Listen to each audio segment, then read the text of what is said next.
இன்னைக்கு காலையில் திடீர்னு நல்ல மழை, மழையை விட இடியெல்லாம் பயங்கரமாக இருந்தது. வீட்டுக்குள்ளே இருக்கவே அவ்வளோ பயமாக இருந்தது. ஏன்னா மழை நின்னதுக்கப்புறமும் தண்ணி ஓடுற சவுண்டாக கேட்குது அப்படின்னு வெளியில் வந்தால் பக்கத்து நைலில் மோட்ரு நிறைஞ்சு ஓடிட்டு இருந்தது. இங்கே எப்போவுமே அப்படி தான் 2 மணி நேரம் 1 ஹவர்லாம் ஓடிட்டுருக்கும், யாருமே அமர்த்த மாட்டாங்க. அப்படி போய் மோட்ரு ஆஃப் பண்ணி 3 நாளாக ட்ரெஸ்ஸு துவைக்காதனால எனக்கு கொஞ்சம் அதிகமாகவே இருந்தது. அம்புட்டையும் ஊற வச்சுட்டு கடைக்கு போய் கொஞ்சம் திங்ஸ் வாங்கிட்டு வந்தேன். இப்போ பால்கோவா வாங்கிட்டு வந்தேன். எனக்கு பால்கோவாவே சுத்தமாக பிடிக்காது.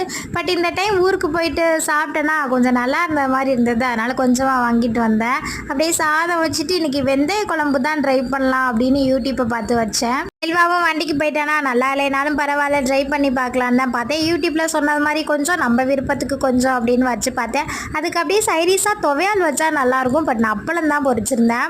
எப்படி இருக்குன்னு சாப்பிட்டு பார்த்தா செம்ம டேஸ்ட்டுஸாக. இப்படி நல்ல குழம்பு வைக்கும் போதெல்லாம் செல்வா இருக்க மாட்டேங்கிறாடே. செல்வா வர சூடு பண்ணியாவது இந்த குழம்பு கொடுத்துடணும்ப்பா.